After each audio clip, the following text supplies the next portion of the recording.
We have a pickup truck right there. See that? We got a bumper. How about a window? I got a window for you. Holy frick. Dude, like, what if this is his dog? That's what we spot. Probably a van. Probably a German Shepherd that has been living in the woods. Come on. This morning we are stepping into another new case. Today we are going to be looking for Timothy McKye. Now I have a good friend, Matt Eaton, who's with us, as well as my brother, Byron. And what I like to do is not just bring you into the case, but bring them into it and do an entire debriefing as to how we're going to break the case down today. He's born in 1956, and back in 2006, we have Timothy, who is moving from Glendale, Arizona, moving to Land O'Lakes, Florida, right here in Beaumont, Texas. In 2006, he's driving his 1999 Chrysler Voyager, or Plymouth Voyager van. License plate number is 161TTM. With his companion, his canine, is a German Shepherd. The German Shepherd and Timothy and the van are missing. He stops here, he gets his trailer, he has a U-Haul trailer that he's moving with, and the U-Haul trailer gets stuck in a ditch. The U-Haul trailer gets left behind. With the profile building as well, what else is going on in his life, or who is he? In a town he doesn't know, in a time where we don't have Google with GPS. Does he have PTSD? Is getting the U-Haul trailer, the straw that broke the camel's back, is just like, you know what, I am done. Take me to the closest, biggest body of water. Is that what's going through his mind at this point? So now kind of start throwing, throw questions. I mean, you guys are new to this. Like, what's going through your head as we start to discuss this case? Well, I know a lot of veterans. There's a big, every single day we lose a lot of veterans, and I can only imagine if it was me and I was a veteran and I was in this position of like, I'm moving across, I have no one else to relate with. I've got my service animal or my companion, and he's at the end of his life, and you can get to a dark place, and that's kind of where my head goes, is that maybe him and his buddy went out together, possibly an accident together. But man, I'm just thinking it's going to be sad, and if we find both of them together. Yeah, for sure. So Matt, as we start to piece this together now, we take a look at what was his last known location. So we're just going to put a dot right here in the middle of Beaumont, Texas. From there, we're then going to put a 5-mile radius ring. With that 5-mile radius is where we normally find the ones that we do find and solve. They're going to be within that 5-mile radius. And so we start to break it down. A vehicle is missing, he's missing. There's only one location, in my opinion, that you can, hide an entire car, and that's going to be underwater. So what types of boat ramps and what are some easy access, in my theory of he's a veteran, looking for the easiest access, largest body of water, do we have within this 5-mile radius? We're also going to throw up a 10-mile radius and a 15-mile radius area as well. Now right now I have terrible Wi-Fi service, so Matt has not yet seen it, but after this location we'll jump on the computer and we'll break it down when I have some better Wi-Fi service to really start to paint a picture as to our plan of attack today, moving from north to south.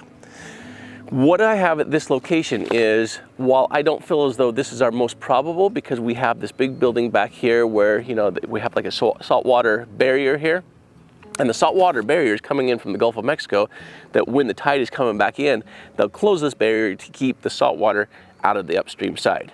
On the upstream side, we have a boat ramp. On the downstream side, just on the other side of it, we have another boat ramp. Across the river here, we have a more secluded, out-of-the-way boat ramp. Upriver, we have another boat ramp just up around the corner, and then coming off of the parking lot just south of here at this other boat ramp, we have another entry point. So we have 1, 2, 3, 4, 5, all within quarter mile to half a mile. So what we'll end up doing as far as our first game plan is we'll put the boat in here, we'll scan this entire area. In the event that we don't find Timothy at one of these 5 locations here, we'll move a little further south. I know we'll have some better Wi-Fi. We'll fire up the internet. I'll really paint that picture for you, and we'll break down 3 or 4 additional locations on the river here, heading down into the Gulf today. Awesome. That's our game plan today, so wish us success that today's going to be the day we bring Timothy home.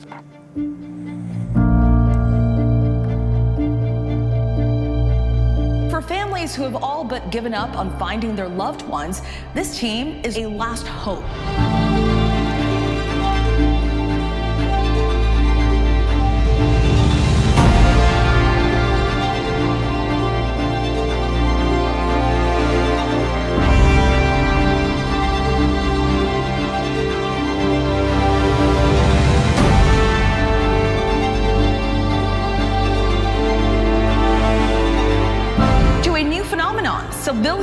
explorers cracking cold cases for free.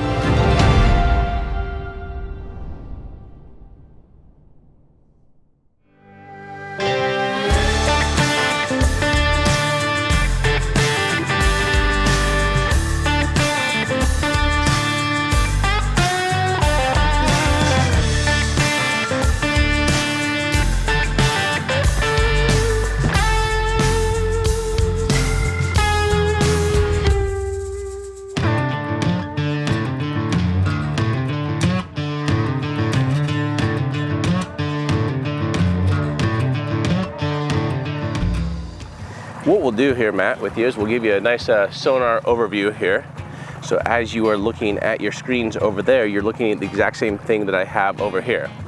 The first one we're going to talk about is this one right here, is the hummingbird. That is our side scan on the bottom and our down imaging on the top. You'll see them casting 75 feet to the left and 75 feet to the right.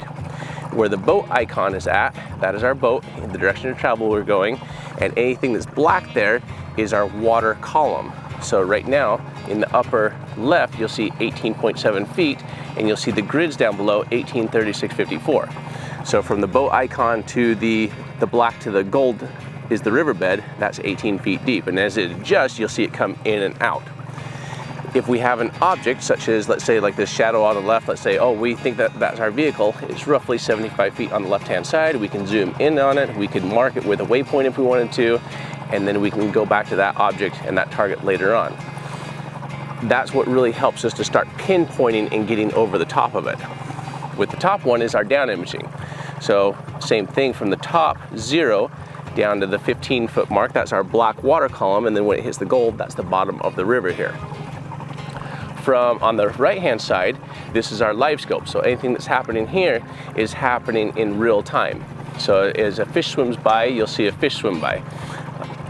Over here, coming back to the other one, it's more of a picture in time. So like the side imaging and down imaging, if we want to come back, we scroll back in time, we can do so and see what we went over and say, oh, hey, look out here, we have an object there. Let's go check that one out. So that's kind of a nice little short and dirty rundown as to how we use the 3 of them to really pinpoint. Once we do get over the top of an object, the big one that we really use is the live scope, because then we can take our magnet, drop our magnet right on that target. All right, so if you look barely through the trees there, you might be able to pick up a pickup truck that you can see at this next boat ramp we're coming to. Now, in a swifter moving body of water, a vehicle can be, depends on how swift it's moving, you know, a couple hundred yards down, vehicle will go in and float for 2 to 10 minutes. For a slower moving body of water, similar to this, I would not expect the vehicle to be any more than 80 feet out from the boat ramp and roughly 100 to 150 feet down from it, which is kind of right about where that Ponderosa is at. But if you look up there, you see where the boat ramp's at? And then underwater sonar on the side imaging, you can see all the trees underwater, and you can see them poking out from the top side. But the underwater, live as well as the side, is really painting a nice picture as to what's under there. And the big thing we'll be looking for is either a vehicle standing all by itself or looking for a nice dark clump that will then have to come back and really do some detailed scanning over the top of to verify that there's not a vehicle tangled up within that mess and that debris as well. There should not be a car except for the car you're looking for, and those are the moments where it's like your heart just stops and sinks. Like look right here. Like we have a pickup truck right there. See that? Do you see that? Pickup truck. You're looking at it and you can't see it, can you? Yeah. Let me zoom off of that. See the pickup truck? Now we have to identify what type of vehicle it was. Now that one, to me, it was very clear that it was a 4-door pickup. It was not a van. It was not a car. But now what we'll do is we're gonna pull you right over the top of it and give you Matt's gonna be like, oh, 100%, I see exactly what it is that you're talking about. All right, so there it is on our live scope. So that is also a 4-door pickup truck. Looks like a Ford on that one.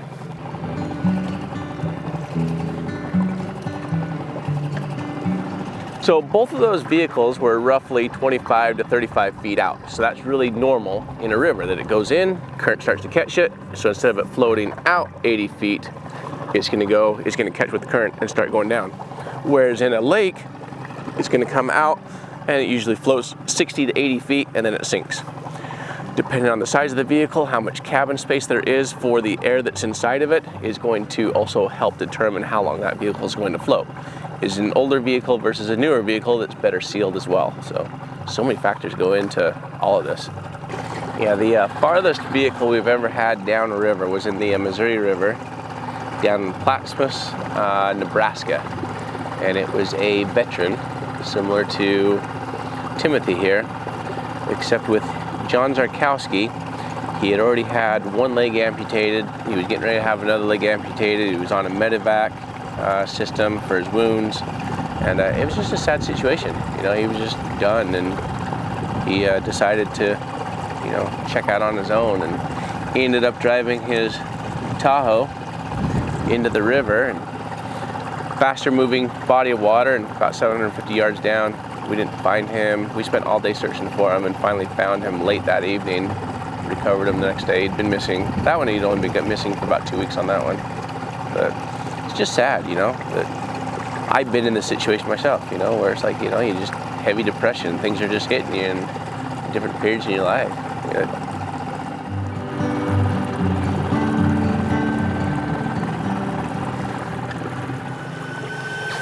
Holy frick. We have a German Shepherd here. Dude, like, what if this is his dog? Like, what if the dog has been living wild in the woods? I don't think the dog would be that old though, because a German Shepherd, how long can a German Shepherd live? How old is that case?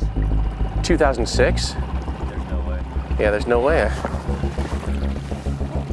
That is so odd. Down here drinking water. Yeah, right here, scan back up to him. Oh, he's heading up into the woods. Like, the weird thing, Matt, we've had signs before. We don't take those things lightly. That dog's been out here. Yeah, that was like a raggedy dog. Like, it has a collar on him. That's a rough looking dog. There's no way a shepherd can live for 14 plus years though out here in the woods though, in my opinion. Because a shepherd's gonna live, what, 12 years? Roughly?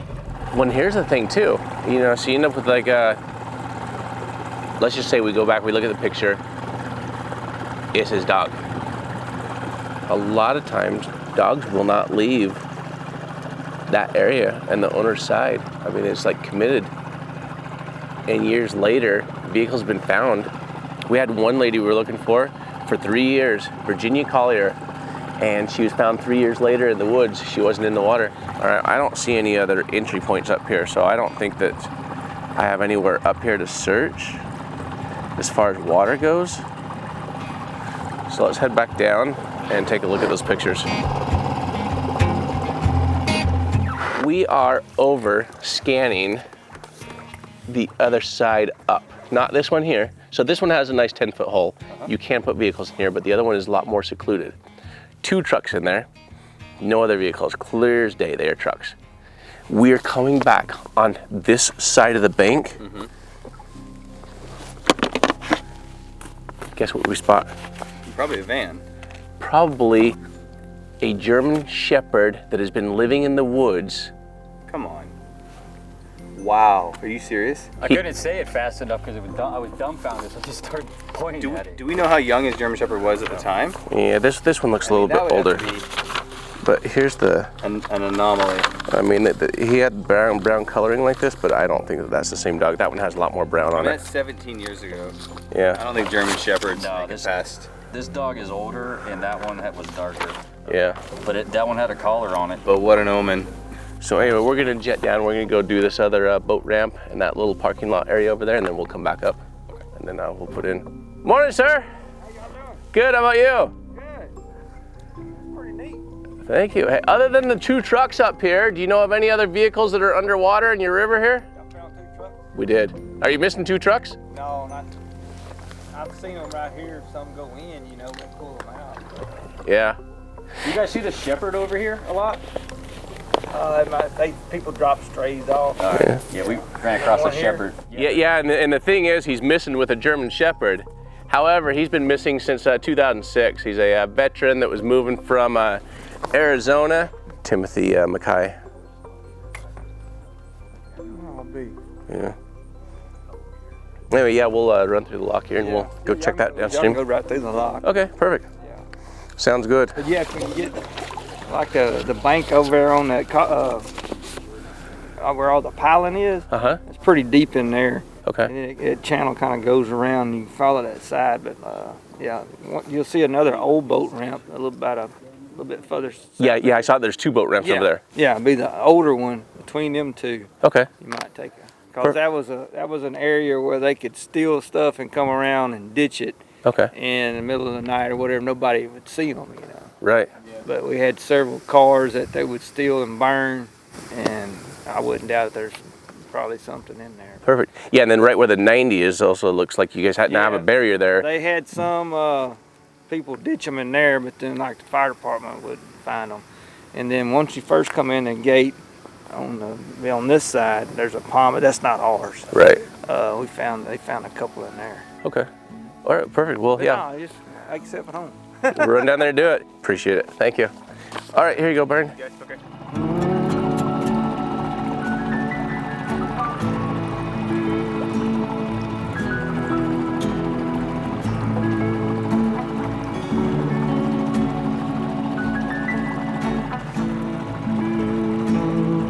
Yeah, so right here we're going to be coming up on the first boat ramp here. This is the newer boat ramp that he was mentioning. And then just on the other side of those trees is going to be the older second boat ramp. And then just below that, probably about 400 or 500 yards, is where the 90 of this road comes into the area. And if you just went straight off of there, they now have blockade and barricades at the end of it. But that also is where vehicles could just floor it and end off in the water into the river here as well. So underwater, you can see the boat ramp that we just went over on side scan. And then this, you can start seeing a nice bright zigzag pattern, the real bright gold on here. And that's gonna be on the right on the side scan. And this is nice and flat, so you can drive cars off the top of this as well into the water.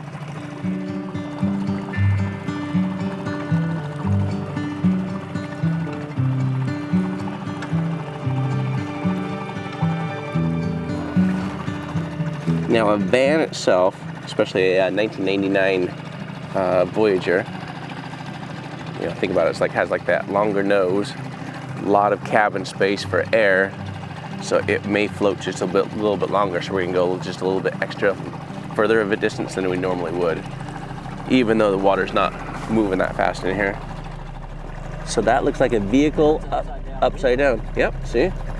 See, you're starting to pick up on this, Matt. So we do have a vehicle. It's on its side. It's on its back. Yeah, so you have the entire frame. You can see both sides of the frame there, upside down. Like the 2 wheelbase. Yeah. So now we'll go to the far side of it, pick it up from the other side. So we'll go between the shore and the vehicle. So upside down. So we have no idea what this is until we actually dive on it. Try to get over the top of it and see if by chance down imaging or live scope will pick up like the side of a van or something with some windows. Would be amazing if we could figure that out. Yeah, I just don't think we're gonna be able to figure that out, Matt, until we get down on it. So we'll grab a magnet. Yeah.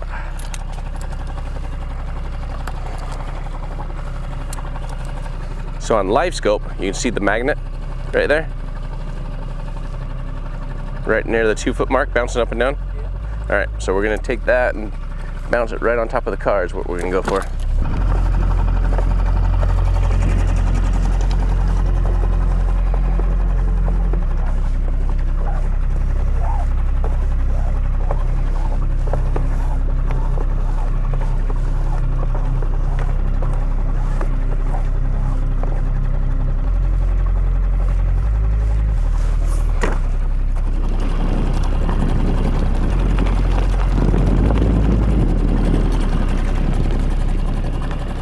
we go. There we go. I got it locked now. Finally. Yeah. Yeah, normally I put a buoy on it, but because of the way it locked on, I feel it locked on the bottom, the downstream side. So I'm gonna take it backwards upstream a little bit here and just gently tie it off and then swim down to it.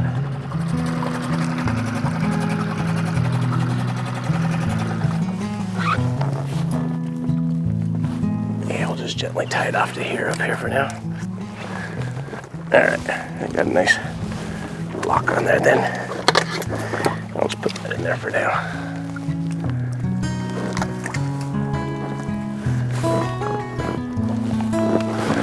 All right, let's go put eyes on it and see if we can get the RV in here.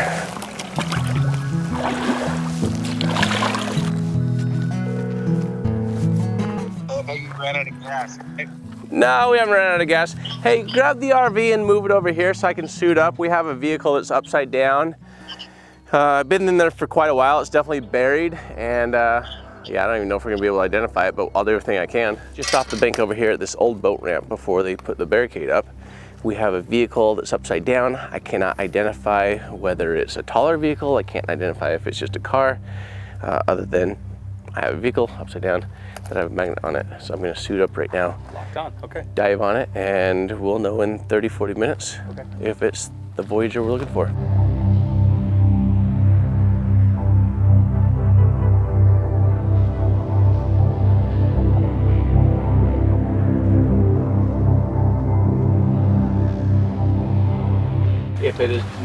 Once I am down there and I'm done, I've identified this is not our vehicle. Yeah. I'll make sure it's away from the vehicle, so that way you can clear the line for me once I'm out of the area.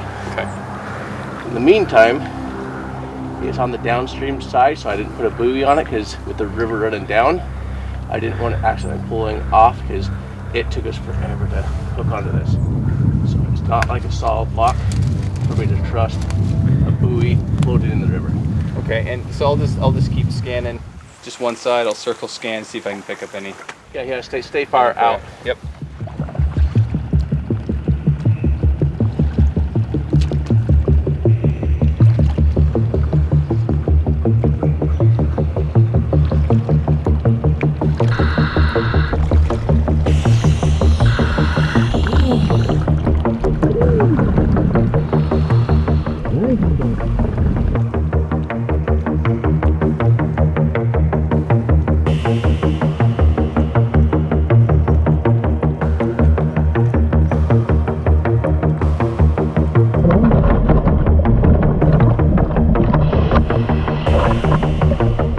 Put a license plate on the front.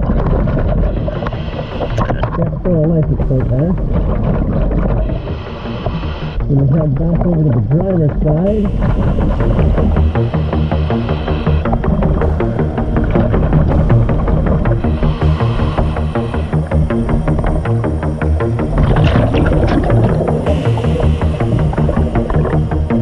As far as the wheel goes,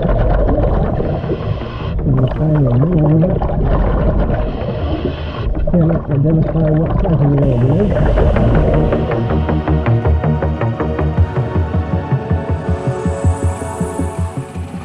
Oh, there we go, we got a bumper.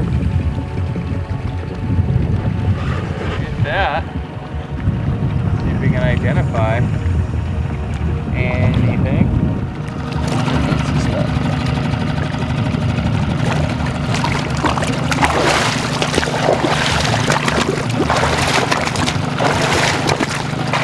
Rinse it off this time before we bring it in the boat. That was some horrible muck yesterday. Okay, we have Taurus rear. I don't know, maybe it's like a Taurus car?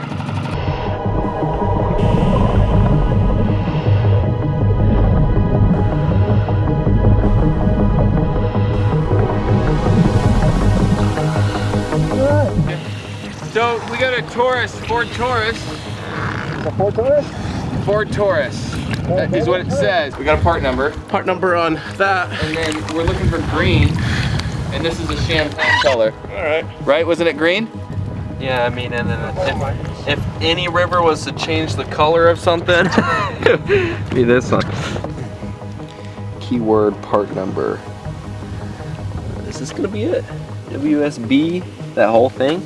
Probably. WSB. Ford Taurus. Yeah, that looks more like a Ford Taurus. Like, look at that. Oh, that's totally Ford Taurus. Yep. Yeah, it's a Ford Taurus, Jared. Definitely not our car. Okay. And it's a silver gray or silver blue. Yeah. We're looking for today. The silver blue. Okay. Look at the back of this bumper. You see how it has the little light things on each side? That's exactly what that has. Yeah. Reflectors. Yep. All right, so what we'll do, let's pack up here. We'll move to the next boat ramp.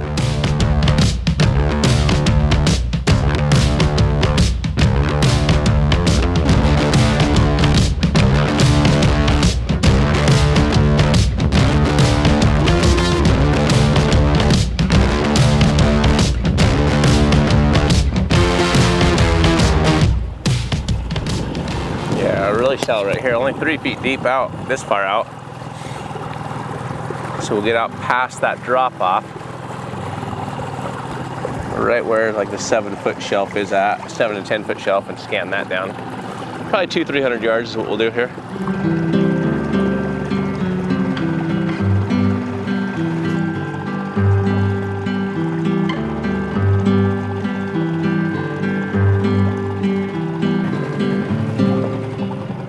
We have salt water here,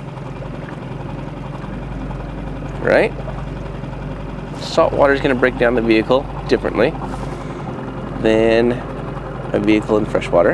And so what if this that we're looking at here is the top of the van sitting on its wheels? I don't think so. In the front and the top of it's completely concaved in, and that's all that's left to it. I think I might be right. It's the closest boat ramp to the downtown area, and if you pick this apart, if I'm seeing what it is I want to see, the front of it, let me get a good reading on it. So we're right over it there. Let me back up now. And I feel like that's the back of the van. The middle of it has come apart, and that's the front of it, or it's a Jeep. But see, it's not tall enough either, though. That's the other issue I'm having with this. Even if it's caved in and it's still sticking up, it's just still not tall enough for me. Right there. It's only 3 feet tall. So see, when you start breaking it apart, front of the engine, minivan size. I'll put a magnet on it.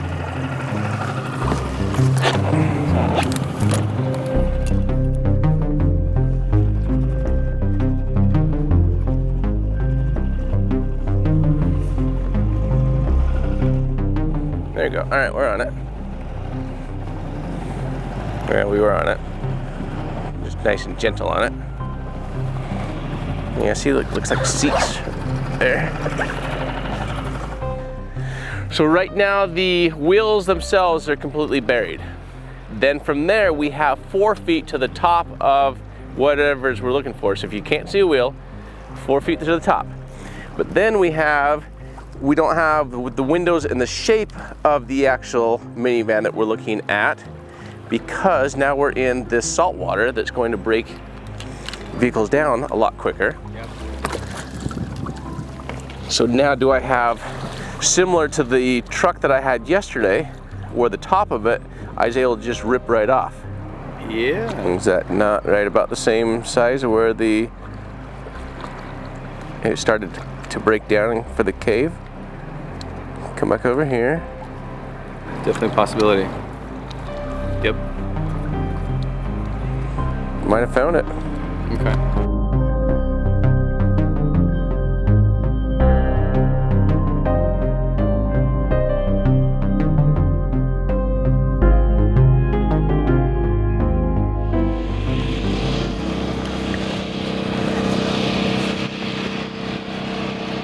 Absolutely nothing to worry about today.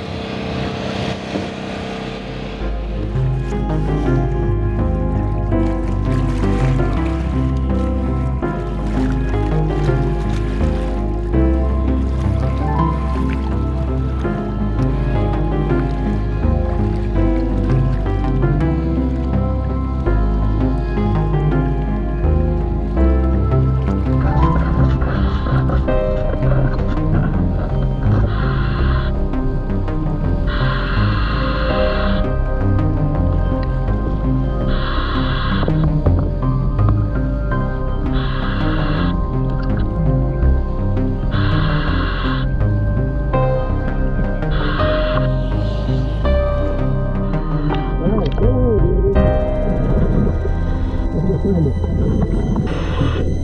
There's a car. Yeah, not see a thing like that. You had no idea what it is.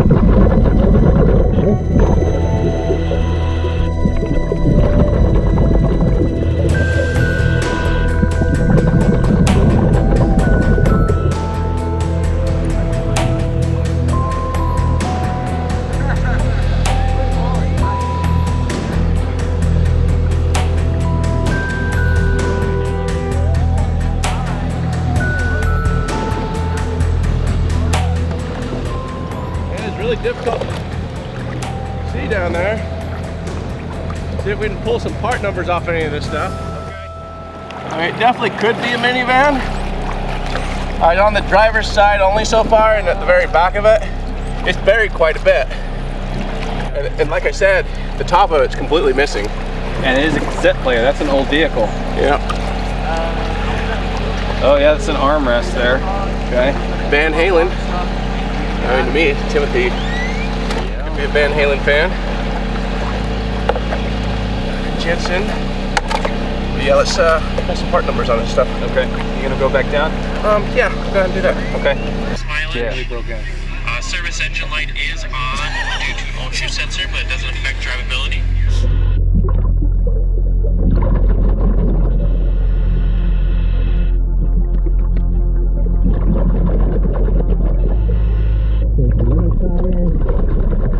Slash 22. Next line, REV 11.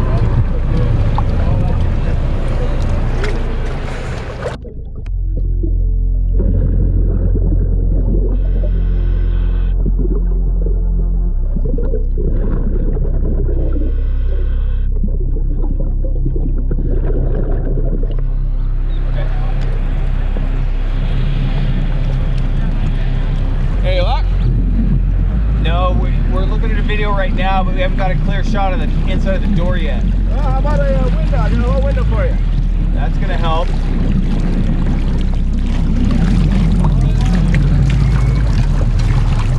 I believe this is a front passenger, I believe. Okay. I don't know which one it is.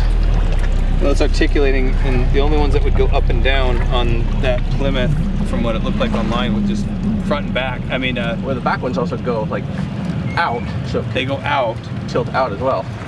So that could be a back one that tilts out. Yeah, but this is, I think, an up and down situation, because this would be avoiding something within the door mechanism. Right. But we'll keep looking into it. Yeah.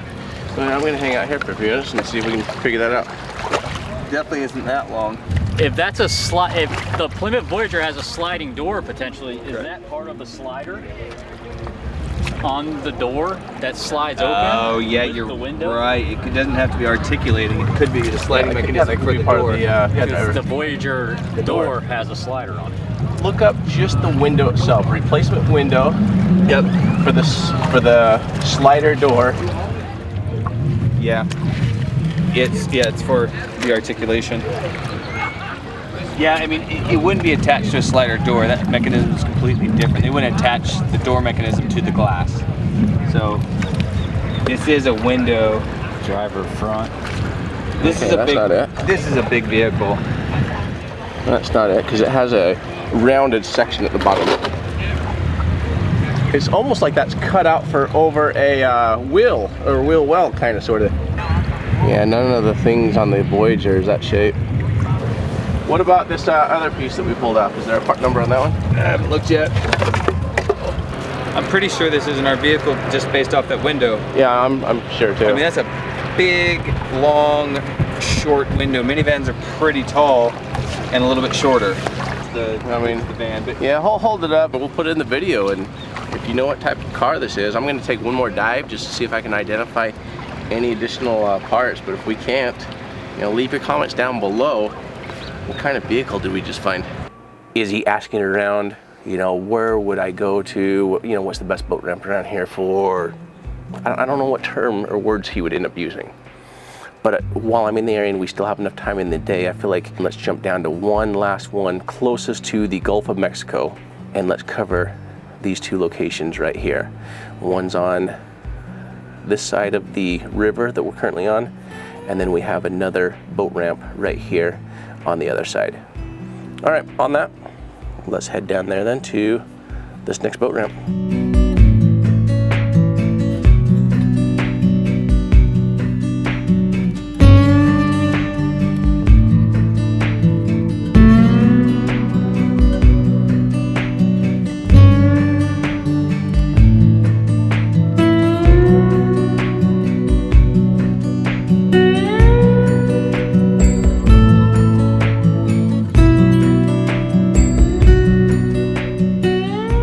We got the two ramps here, some potential off the ramp there, some potential off of here.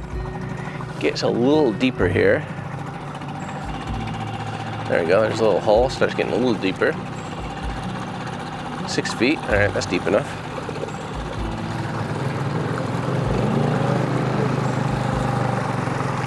All right, off to the left there, we might have a car. Right here is where I'm talking about, so we'll come back and double check that one. So that would be if the tide was going out and they came off the boat ramp or off the top there, would be a good spot. So no at the 36 mark over there.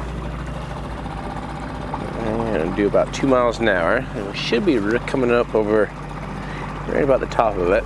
See, that to the left is too small at the 36 mark.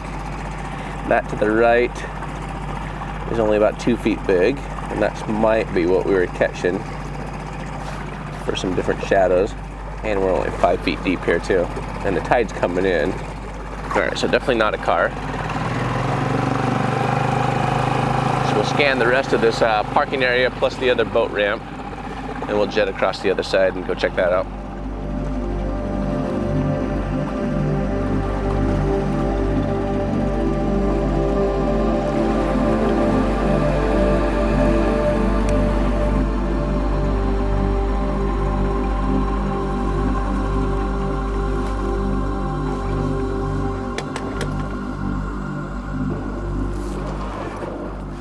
While we were not yet successful in finding Timothy McKye, we were successful in being able to give answers to the family after they watched this as to where Timothy was not within the Beaumont, Texas area.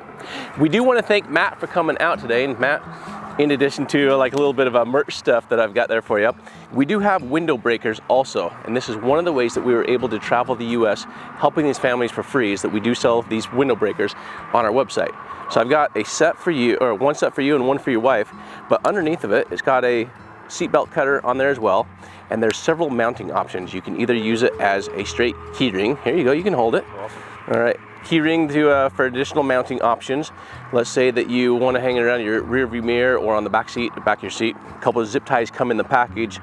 Nice little manual for you as well. That's right, that way it's easy for you to use. But to give you just a quick little down and dirty, if you are stuck in your vehicle, let's say that whether you go in the water, because you're in Texas, you got a lot of water, but you know, vehicle fires also. More people will die of a vehicle fire in the smoke inhalation than of drowning in the water.